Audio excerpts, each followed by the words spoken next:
What family tradition did you realize was actually illegal? Growing up, every Sunday after church meant family bonding time at Grandpa's farm. All the cousins would gather in the old red barn while the adults handled business in the house. We called it treasure hunting. And honestly, it was the highlight of my week. Grandpa would line us up by age and hand out small metal detectors. The younger kids got the bright yellow ones, and us older ones got the serious black models that beeped differently. We'd spend hours combing through specific sections of his property, competing to see who could find the most interesting items buried in the dirt. The rules were simple. Whatever you found, you kept. But everything had to be reported to Grandpa first for identification and cleaning. He'd examine each discovery with this ancient magnifying glass, making notes in a leather journal that he guarded like a state secret. Over the years, I collected an impressive array of old coins, jewelry pieces, and random metal objects. My bedroom looked like a miniature museum with everything displayed in glass cases. Mom always bragged to her friends about my historical artifact collection and how educational our family traditions were. The system was so organized. Grandpa had mapped out every inch of his 200-acre property into numbered grids. Each week, we'd search a different section, methodically working our way across the entire farm. He kept detailed records of who found what and exactly where each item was discovered.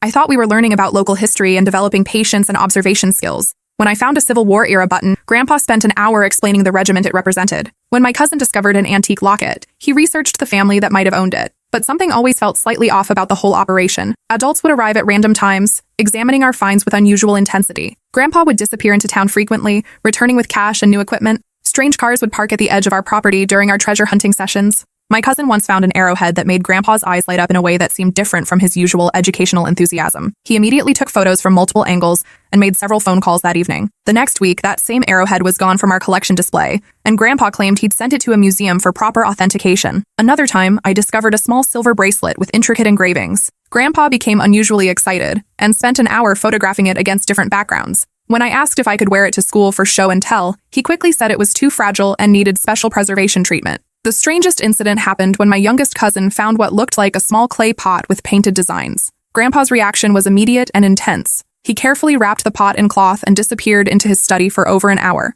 When he emerged, he announced that particular section of the property was off limits for safety reasons. I remember feeling confused about his explanation. He claimed there might be unstable ground or old wells in that area, but we'd been searching there for months without any problems. The sudden change seemed arbitrary and made several of us cousins suspicious. Looking back, there were so many red flags that we missed or ignored. The way Grandpa would get nervous when park rangers drove past the property, how he'd quickly change the subject whenever someone mentioned archaeological sites in the news, the locked filing cabinet in his office that he claimed contained important business documents. The adults who visited during our treasure hunting sessions weren't just casual observers. They carried expensive camera equipment and wore latex gloves when handling our discoveries. They spoke in hushed tones with Grandpa about authentication, provenance, and market values. At the time, I assumed they were historians or museum curators helping with research. These visitors had a particular way of examining artifacts that seemed different from academic interest. They would measure items precisely, photograph them from specific angles, and use equipment I'd never seen before. Some carried portable scales and magnifying devices that looked more commercial than educational. My cousin once overheard one of these visitors mention a private collector in Switzerland who paid premium prices for authentic Native American artifacts. When she asked Grandpa about it, he laughed and said the man was probably talking about his coin collection. Another time, I noticed one of the visitors speaking foreign language on his phone while photographing a pottery shard I'd discovered. When I asked Grandpa about it later, he explained that the man was a professor from a European university who was documenting similar artifacts for international research. The most unsettling memory was when a woman arrived with what looked like a medical bag full of preservation supplies. She spent an entire afternoon treating various artifacts with chemicals and wrapping them in special materials. When I asked if she was a conservator, Grandpa said she was a friend helping preserve our collection for future generations. During my freshman year of high school, I started paying closer attention to these interactions. I noticed that certain artifacts would disappear from our display cases shortly after these visits. Grandpa always had explanations ready, usually involving loans to museums or research institutions. The pattern became more obvious as I got older. The most valuable-looking items, the ones that generated the most excitement among visitors, were the ones that would mysteriously vanish from our collections. Grandpa would show us photos and documentation claiming the items were being studied or preserved elsewhere. I started keeping my own records, documenting which artifacts disappeared and when. I told myself I was just being thorough about our family history, but deep down, I think I suspected something wasn't right about the whole operation. The breaking point came during my senior year when I decided to research the history of our farm for a school project. I wanted to impress my teacher with all the authentic artifacts I'd discovered over the years. I started digging through county records and historical society documents. The research began innocently enough. I was looking for information about previous landowners and any historical events that might have occurred on our property. I wanted to create a comprehensive timeline that would explain the variety of artifacts we'd found over the years. At the county courthouse, I spent hours going through old land records and property deeds. The librarian was helpful and showed me how to access historical surveys and archaeological reports. I was excited to find official documentation that would add credibility to our family's collection. That's when I found the designation that changed everything. Our family farm was built directly on top of a protected archaeological site containing Native American burial grounds and colonial settlements. Every single item we'd spent 15 years collecting had been illegally excavated from federally protected land. My hands shook as I read the federal protection status dating back to 1973. The entire property was supposed to be off-limits to any excavation without proper permits and archaeological supervision. What we'd been calling family bonding time was actually systematic looting of protected cultural resources. The documentation was extensive and terrifying. Multiple federal agencies had classified the site as culturally significant and legally protected.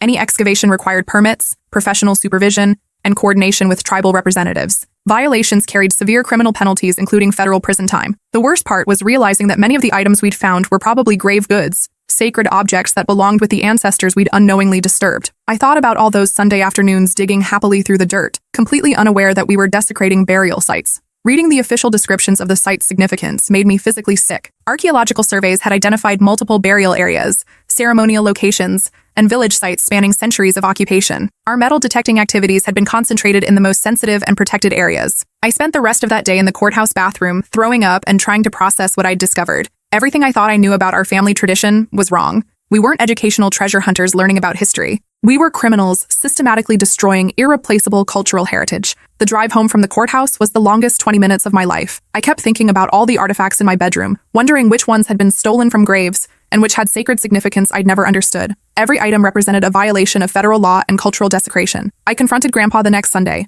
bringing printed copies of the federal designation. His face went pale when he saw the documents. For the first time in my life, I watched him struggle for words. The man who always had explanations for everything suddenly looked old and frail. Finally, he sat me down in his study, away from the other cousins who were already suiting up for another treasure hunting session. The room smelled like leather and pipe tobacco, filled with bookshelves that I'd always assumed contained historical research materials. Turns out Grandpa had been selling our discoveries to private collectors for decades. That antique jewelry, those historical coins, the arrowheads and pottery fragments, everything had been flowing through an underground network of buyers who specialized in illegally obtained artifacts. The adults who showed up randomly weren't family friends or historians. They were dealers evaluating our finds and negotiating prices. Grandpa's frequent trips to town involved delivering items to buyers and collecting payment. The detailed records he kept weren't for historical purposes, but for inventory management and profit tracking. He pulled out a different journal from his desk drawer, one I'd never seen before. Page after page of transaction records, buyer contact information, and price negotiations. My childhood treasure hunting had generated over $400,000 in sales over the years. The silver bracelet I'd found had sold to a collector in Germany for $8,000. The clay pot my cousin discovered went to a private museum in Japan for $15,000. Even small items like arrowheads and pottery shards were worth hundreds of dollars each to the right buyers. Grandpa explained the entire operation with shocking casualness, as if he was discussing a legitimate business venture. He'd been contacted years earlier by dealers who specialized in Native American artifacts. They'd provided him with information about which items were most valuable and how to properly photograph and document discoveries for potential buyers. The network was sophisticated and international. Buyers included private collectors, unethical museums, and wealthy individuals who displayed stolen cultural artifacts as status symbols. Some items were sold to dealers who then resold them at auction houses or through online marketplaces. Grandpa showed me catalogs from auction houses featuring items similar to what we'd found. The prices were astronomical. A pottery vessel comparable to ones we'd discovered had sold for over $30,000. Ceremonial objects commanded even higher prices among collectors who specialized in sacred artifacts. The worst part was learning about the cultural significance of what we'd destroyed. Many of the items we'd carelessly dug up were sacred objects from Native American burials. We'd been desecrating graves and selling the contents to collectors who displayed them in private collections like trophies. My innocent childhood memories transformed into something horrifying. Every Sunday I'd spent happily digging through the dirt. I'd been participating in cultural theft and grave robbing without knowing it. The excitement I'd felt when my metal detector beeped was actually the sound of discovering someone's desecrated grave goods. Grandpa pulled out another folder containing photographs of our excavation sites. The images showed systematic disturbance of burial areas and ceremonial locations. We hadn't been randomly treasure hunting across the property. Grandpa had been directing our activities to specific areas where archaeological surveys indicated the highest probability of valuable artifacts. He showed me maps comparing our search patterns to official archaeological site boundaries. Every section we'd excavated corresponded to areas identified as culturally significant in federal surveys. Our family activities had been deliberately targeting the most protected and sacred locations on the property. I demanded Grandpa stop immediately and return everything we'd taken. He laughed bitterly and explained it was impossible. Items had been sold to collectors across the country and internationally. The money had funded family expenses for years, including my college fund and my cousin's school supplies. When I threatened to report him, his demeanor changed completely. The gentle grandfather who'd taught me about history became someone I didn't recognize. His voice turned cold and calculating as he reminded me that every family member had participated knowingly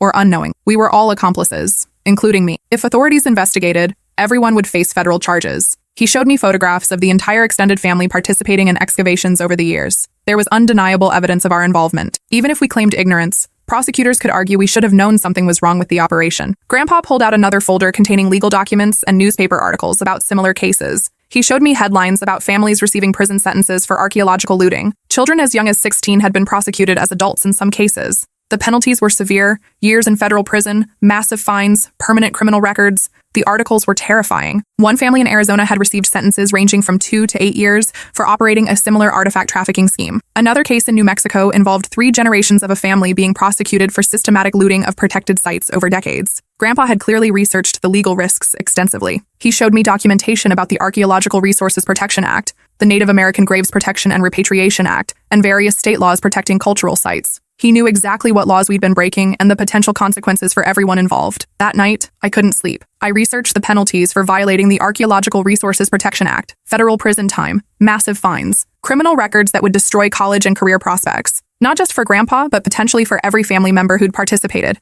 including children who were minors at the time. The weight of the situation crushed me. I thought about my younger cousins, some barely in middle school, who could face criminal records before they even reached high school. I thought about my parents, who'd encouraged our participation and proudly displayed our finds in their homes. But I also thought about the people whose ancestors we'd violated, the tribal communities whose sacred objects were sitting in some stranger's living room display case, the historical record we'd contaminated by removing artifacts from their proper archaeological context without documentation. I spent days researching the cultural significance of the items we'd found. Many of the pottery fragments contained sacred symbols used in burial ceremony. The jewelry pieces were traditional grave goods meant to accompany the deceased into the afterlife. Even simple tools and everyday objects had spiritual significance when found in burial contexts. The more I learned, the sicker I felt. We hadn't just stolen objects. We'd interrupted sacred burial practices and separated families from their ancestors. Some tribal traditions required specific artifacts to remain with the deceased for spiritual journeys. By removing these items, we'd potentially trapped souls or disrupted important religious processes. I reached out anonymously to tribal cultural preservation offices, asking general questions about repatriation and the impact of archaeological looting. The pain in their responses was heartbreaking. Representatives described the ongoing trauma caused by grave robbing and the desperate efforts to recover stolen artifacts for proper reburial. One cultural officer explained that every recovered artifact represented a small victory in healing historical wounds. But for every item returned, dozens remained in private collections or had been destroyed by careless excavation. The loss wasn't just material, but spiritual and cultural. Another representative described how archaeological looting continued patterns of cultural genocide that had been ongoing for centuries. The theft of sacred objects was part of a larger system that devalued indigenous cultures and treated Native American heritage as commodities to be bought and sold. I learned about specific ceremonies and traditions that required particular artifacts to be present with ancestral remains. By removing these objects, we'd prevented proper spiritual practices and caused ongoing harm to living communities who maintained connections to their ancestors. The educational materials I found described the difference between legitimate archaeology and looting. Professional excavations documented every detail of artifact placement, soil conditions, and associated materials.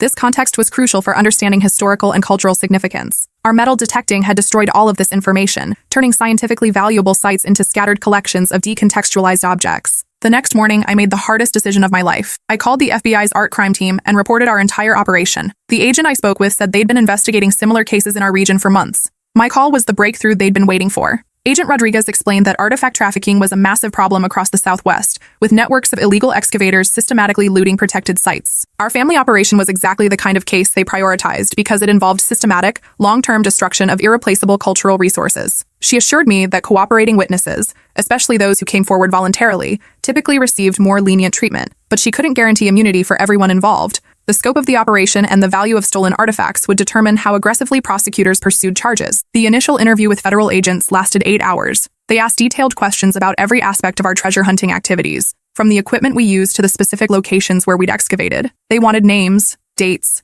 descriptions of visitors, and any information about sales or buyers. I provided everything I could remember, every suspicious incident, every red flag I'd ignored, every time Grandpa had acted strangely about our discoveries. The agents took detailed notes and asked follow-up questions that revealed how much they already knew about the operation. They showed me photographs of artifacts that had been recovered from other raids, asking if I recognized any items from our collections. Several pieces looked familiar, suggesting our family's operation was connected to a larger trafficking network they'd been investigating for years. 3 weeks later, federal agents raided Grandpa's farm. They arrived at dawn with search warrants, excavation equipment, and a team of forensic archaeologists. They confiscated everything in our collections, all of Grandpa's records, and the metal detecting equipment. They treated the property like a crime scene, documenting every disturbed area with GPS coordinates and photographic evidence. The raid was massive and thorough. Agents searched every building on the property, including the barn where we'd stored equipment and the house where Grandpa kept his records. They brought in ground-penetrating radar to map subsurface disturbances and identify areas that had been excavated. Watching the raid from a distance was surreal and horrifying. I saw federal agents cataloging artifacts from my bedroom, items I'd displayed proudly for years. Each piece was photographed, measured, and documented as evidence in a federal criminal investigation. The forensic archaeologists began systematic excavation of areas where we'd been metal detecting. They used professional techniques to recover additional artifacts and document the extent of damage to the archaeological site. Every step was filmed and photographed for use in court proceedings. They interviewed every family member separately, treating us like suspects in a criminal conspiracy. Some cousins broke down immediately, admitting they'd suspected something was wrong but were too scared to ask questions. Others maintained complete ignorance, claiming they thought we were just playing innocent games. My interview lasted 6 hours. Agents asked detailed questions about every aspect of our treasure hunting activities. They wanted specific dates, locations, and descriptions of items found. They asked about the visitors who examined our finds and any conversations I'd overheard about sales or buyers. I told them everything I could remember, every suspicious incident, every red flag I'd ignored, every time Grandpa had acted strangely about our discoveries. The agents took detailed notes and asked follow-up questions that revealed how much they already knew about the operation. The investigation revealed the scope of the operation was enormous. Grandpa had been coordinating with other landowners in the area, creating a network of illegal excavation sites spanning 3 counties. Our family treasure hunting tradition was just one piece of a multi-million-dollar artifact trafficking scheme that had been operating for over 30 years. FBI agents discovered buyer networks extending to collectors in Europe and Asia, where American antiquities commanded premium prices. Some of our discoveries had been sold to museums that unknowingly purchased stolen artifacts for their permanent collections. The paper trail was extensive. Grandpa had kept meticulous records of every transaction, probably for tax purposes or insurance claims. These records became the foundation of the federal case against the entire trafficking network. Investigators found shipping records showing artifacts mailed to collectors worldwide, bank deposits corresponding to sale dates, insurance policies covering high-value archaeological items, email correspondence discussing authentication and pricing. The evidence was overwhelming and undeniable. Phone records revealed communications with dealers across the country and internationally. Text messages discussed specific artifacts and their potential value. Financial records showed regular deposits that coincided with artifact sales documented in Grandpa's journals. Most of my cousins cooperated with investigators and received immunity in exchange for testimony. But several uncles and my father refused to cooperate, claiming they had no knowledge of the sales or the protected status of the land. They hired expensive defense attorneys and prepared to fight the charges in court. The legal strategy for family members who refused to cooperate involved claiming complete ignorance of the illegal activities. Their attorneys argued that the treasure hunting appeared to be innocent family recreation, and that Grandpa had hidden the commercial aspects of the operation from other relatives. Prosecutors countered that the systematic nature of the excavations and the valuable artifacts recovered should have raised suspicions among adult family members. They argued that willful blindness to obvious criminal activity didn't constitute a valid defense. The family dynamics became toxic almost immediately. Those who cooperated were labeled traitors and snitches. Those who refused to cooperate were called criminals and accessories. Holiday gatherings turned into shouting matches about loyalty versus responsibility. Mom stopped speaking to her own siblings. My father accused me of destroying the family for attention and college application material. Some cousins blamed me personally for ruining their futures, even though they'd received immunity deals. The stress tore our extended family apart. Marriages ended under the pressure of legal fees and criminal charges. Children were forbidden from seeing certain relatives. Family businesses collapsed when partners were arrested, or assets were frozen by federal authorities. Several family members had to declare bankruptcy due to legal costs and asset forfeitures. Houses were sold to pay attorney fees. College funds were depleted. Retirement savings were liquidated. The financial destruction was comprehensive and devastating. Grandpa was arrested and charged with multiple federal crimes, violating the Archaeological Resources Protection Act, trafficking in stolen cultural property, conspiracy, money laundering, and tax evasion. During his trial, prosecutors revealed he'd been operating the scheme since the 1960s, long before any grandchildren were involved. The prosecution's case was devastating. They presented evidence showing Grandpa had inherited the land knowing about its protected status and had deliberately chosen to exploit it for profit. He'd researched the most valuable types of artifacts and systematically targeted areas likely to contain high-value items. They found correspondence with dealers dating back decades, price lists for different types of artifacts, and detailed maps marking the most productive excavation sites. This wasn't innocent treasure hunting that accidentally crossed legal boundaries. It was a calculated criminal enterprise disguised as family activities. Expert witnesses testified about the cultural and scientific value of the destroyed archaeological site. Archaeologists explained how proper excavation could have provided decades of research opportunities and contributed significantly to understanding regional history. Our careless digging had eliminated most of that potential. Dr. Sarah Williams, a leading expert in southwestern archaeology, testified that the site represented one of the most significant archaeological resources in the region. Proper excavation could have provided information about trade networks, technological development, and cultural practices spanning over a millennium. She explained how our metal detecting had destroyed stratified layers of soil that contained chronological information about the site's occupation. Each layer represented a different time period, and artifacts found in specific layers could be dated and understood in their proper historical context. The damage assessment was staggering. Archaeologists estimated that our activities had destroyed information equivalent to what would normally be recovered from a major university excavation lasting several decades. The lost scientific value was impossible to quantify, but represented an irreplaceable loss to human knowledge. Tribal representatives testified about the spiritual significance of the stolen artifacts and the ongoing harm caused by their removal from burial contexts. Their testimony was emotional and powerful, describing the pain of knowing their ancestors' graves had been robbed and their sacred objects were being sold like commodities. Joseph Crow Feather, a cultural preservation officer, explained how the theft of sacred objects continued patterns of cultural destruction that had been ongoing for centuries. He described specific ceremonies that required particular artifacts to be present with ancestral remains and how our actions had prevented proper spiritual practices. His testimony included traditional prayers for the ancestors, whose graves had been disturbed, and requests that the court order proper reburial of any recovered artifacts. Many family members in the courtroom were visibly moved by his description of ongoing cultural trauma caused by archaeological looting. Maria Santos, a tribal elder, testified about the broader impact of artifact trafficking on indigenous communities. She explained how the commercialization of sacred objects reduced priceless cultural heritage to mere commodities and perpetuated stereotypes about Native American cultures. Grandpa's defense attorney argued that the protected designation was unclear and that my grandfather genuinely believed he had the right to excavate his own property. The prosecution demolished this argument by presenting evidence that Grandpa had been contacted by federal authorities in the 1980s and warned about the site's protected status. They showed copies of certified letters and documentation proving Grandpa had been informed about archaeological protection laws. He'd even attended a community meeting where federal officials explained the legal requirements for excavation permits on protected sites. The defense then argued that Grandpa was merely a passionate amateur historian who got carried away with his hobby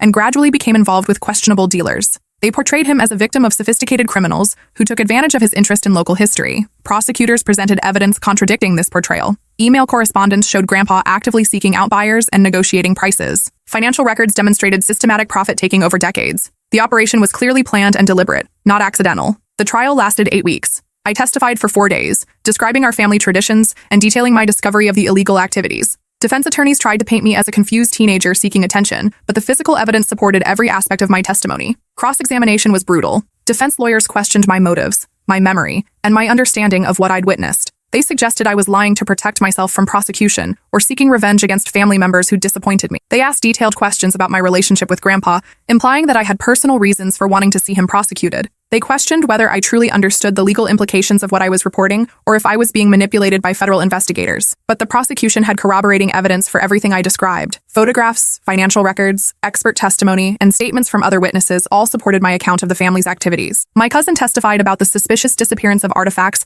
and the strange behavior of adult family members during our treasure hunting sessions. Her testimony corroborated my observations about the systematic nature of the operation. The jury deliberated for 4 hours before returning guilty verdicts on all counts. Grandpa showed no emotion as the verdicts were read, but I saw him look directly at me with an expression of pure hatred. In that moment, I realized he blamed me entirely for the destruction of his empire. My father received a 3-year sentence for his role in facilitating sales and helping transport artifacts to buyers. 3 uncles got probation and community service after pleading guilty to lesser charges. The uncle who refused to cooperate received 6 years in federal prison. Grandpa was sentenced to 15 years in federal prison and ordered to pay over $4 million in restitution to affected tribal communities and archaeological preservation funds. The judge called it one of the most systematic and destructive cases of archaeological looting he'd ever seen. During sentencing, the judge addressed the broader implications of the case. He noted that archaeological looting wasn't a victimless crime, but caused ongoing harm to indigenous communities and destroyed irreplaceable scientific resources. He emphasized that the court would impose severe sentences to deter similar activities. The farm was seized by the government and turned over to a team of legitimate archaeologists from the state university. They've spent the last 5 years carefully excavating and documenting the site properly, using ground-penetrating radar and precise excavation techniques to preserve as much information as possible. Their findings have been extraordinary. The site contained evidence of continuous occupation spanning over 1,500 years, from early indigenous settlements through colonial-period homesteads. Our careless digging had destroyed irreplaceable information about trade networks, settlement patterns, and cultural practices. The legitimate excavation has recovered additional artifacts using proper archaeological methods. These items are being studied by researchers and will eventually be returned to appropriate tribal communities for reburial or cultural preservation. Dr. Martinez, the lead archaeologist, explained that proper excavation of the site would have provided decades of research opportunities for graduate students and contributed significantly to understanding regional history. Our family's activities had eliminated most of that potential, turning a treasure trove of information into scattered objects without context. Despite the damage we'd caused, the professional excavation has yielded important discoveries. Researchers have identified multiple occupation layers, trade relationships with distant regions, and evidence of technological innovations. The findings have contributed to several academic papers and a planned museum exhibition. I testified at every trial,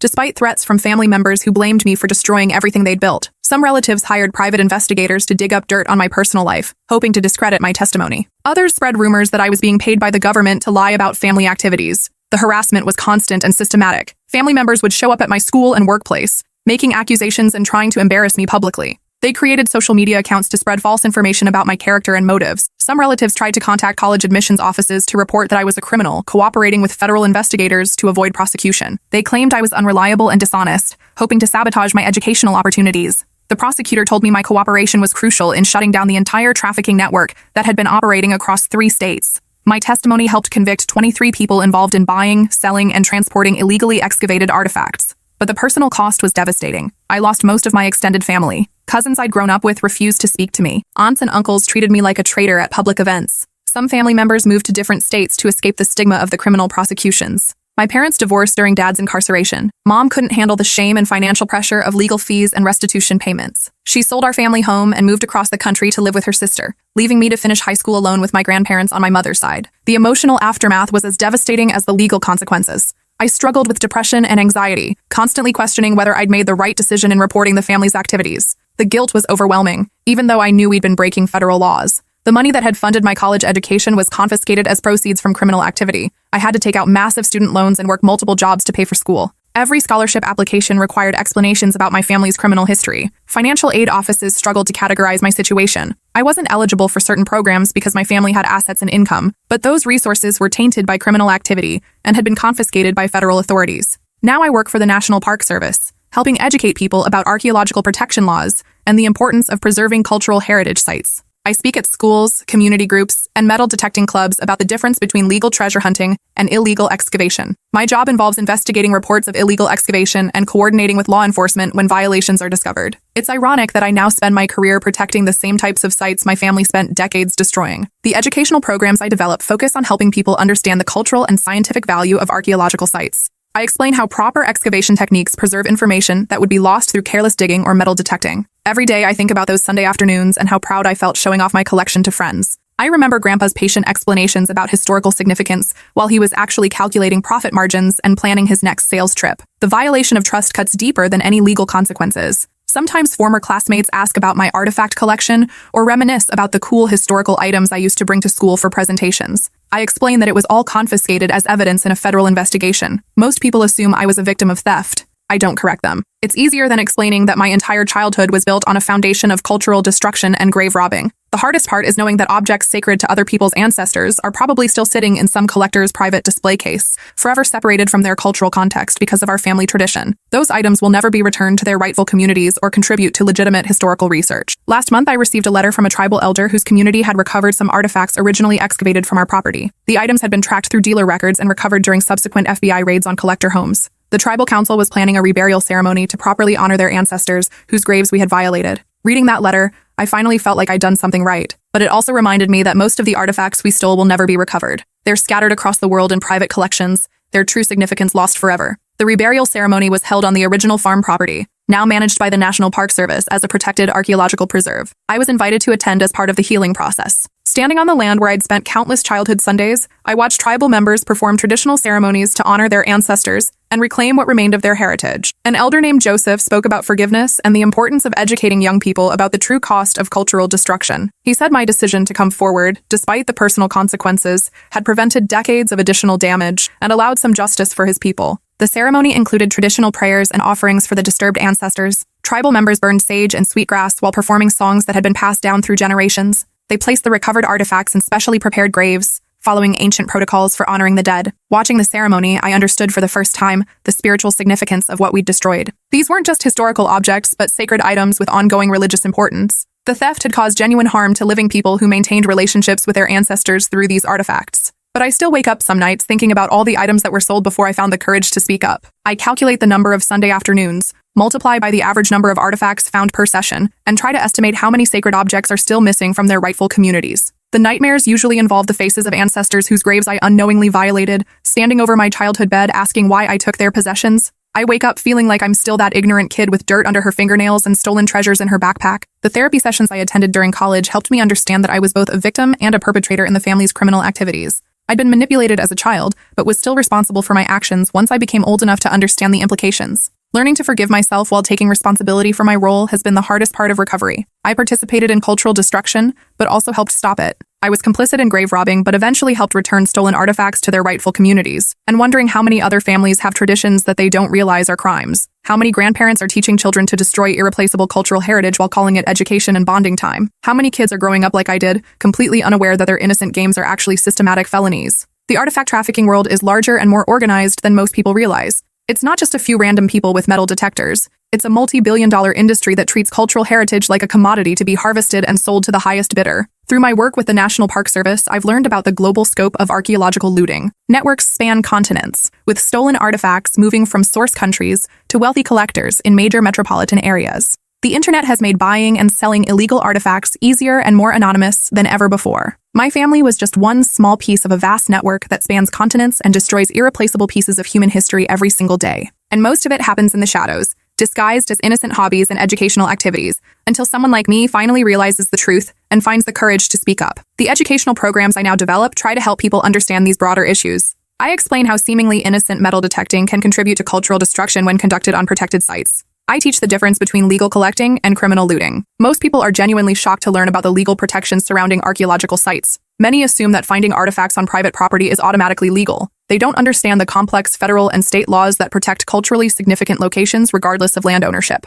The presentations often include examples of recovered artifacts and their cultural significance. I work with tribal representatives to explain traditional uses and spiritual importance of various object types. These collaborations help audiences understand the human impact of archaeological looting. Sometimes I encounter resistance from metal detecting enthusiasts who view archaeological protection laws as government overreach. They argue that property owners should have unlimited rights to excavate their own land. These conversations require patience and education about cultural preservation principles. The legal framework protecting archaeological sites is complex and sometimes counterintuitive. Private property rights don't automatically include the right to excavate archaeological materials. Federal laws protect significant sites regardless of land ownership, and violations can result in serious criminal charges. My experience has taught me that education is crucial for preventing future violations. Most people don't intend to break federal laws or harm indigenous communities. They simply don't understand the legal and cultural implications of their activities. 5 years after the trials ended, I still receive occasional contact from former family members. Some have apologized and expressed remorse for their participation in the trafficking scheme. Others remain bitter and blame me for destroying family relationships. My relationship with Mom has gradually improved. She eventually understood that I had no choice but to report the illegal activities. She now supports my work with the National Park Service and helps with educational programs about archaeological protection. Dad was released from federal prison after serving 18 months of his 3-year sentence. He struggled to find employment due to his criminal record, but has slowly rebuilt his life. Our relationship remains strained, but we're working toward reconciliation. Some cousins have reconnected with me as they've matured and understood the broader implications of our family's activities. They've expressed gratitude that I had the courage to stop the illegal excavations before they became adults who could face more serious charges. The legitimate archaeological excavation of the farm site concluded last year. Researchers published their findings in several academic journals, contributing significantly to understanding regional prehistory. The site is now protected as a National Historic Landmark and serves as an educational resource for students and the public. The recovered artifacts have been returned to appropriate tribal communities for reburial or cultural preservation. Some items are displayed in tribal museums with proper context and interpretation. The collaboration between archaeologists and indigenous communities has been held up as a model for ethical archaeological practice. Grandpa died in federal prison 3 years into his sentence. I learned about his death through a brief newspaper article that mentioned his conviction for archaeological looting. I felt conflicted about his passing, mourning the grandfather I'd loved while recognizing the criminal he'd become. The trafficking network he'd been part of was completely dismantled through the federal investigation. 23 people received criminal convictions, and millions of dollars worth of stolen artifacts were recovered and returned to appropriate communities. The case has been used as a teaching example in law enforcement training programs about cultural property crimes. FBI agents study our family's operation to understand how trafficking networks develop and how to identify similar schemes. My testimony has been cited in court cases involving other archaeological looting prosecutions. The detailed documentation of our family's activities has helped prosecutors understand the psychological and social dynamics that enable systematic cultural destruction. Looking back, I realized that reporting my family's crimes was both the hardest and most important decision I've ever made. The personal cost was enormous, but the alternative would have been continued participation in cultural destruction and grave robbing. The artifacts we recovered represent just a fraction of what's still missing from indigenous communities worldwide. Every piece returned helps heal historical wounds and allows proper spiritual practices to continue. But the vast majority of stolen cultural property remains in private hands. My work now focuses on preventing future violations through education and early intervention. I'd rather spend my career teaching people about archaeological protection laws than prosecuting them for violations after irreplaceable damage has been done. The experience has given me a unique perspective on the intersection of family loyalty and moral responsibility. Sometimes protecting people we love requires actions that seem like betrayal. Sometimes the most loving thing we can do is prevent further harm, even when it causes immediate pain. I still struggle with the legacy of my childhood involvement in archaeological looting, but I've learned that acknowledging past mistakes while working to prevent future harm is more valuable than hiding in shame. The ancestors whose graves we violated deserve justice, and living communities deserve protection from ongoing cultural destruction. Every artifact returned to its rightful community represents a small victory in a much larger struggle for cultural preservation and indigenous rights. My family's crimes can never be undone, but perhaps our story can help prevent similar tragedies from happening to other families and other communities. The Sunday afternoons I spent treasure hunting with my cousins were the foundation of both my greatest shame and my life's work. From those childhood memories of innocent excitement and family bonding, I learned about the complex relationships between education and exploitation, tradition and crime, loyalty and justice. And I learned that sometimes the most important traditions we can establish are the ones that break the harmful patterns of the past and create space for healing, education, and genuine respect for the cultural heritage that belongs to all of humanity.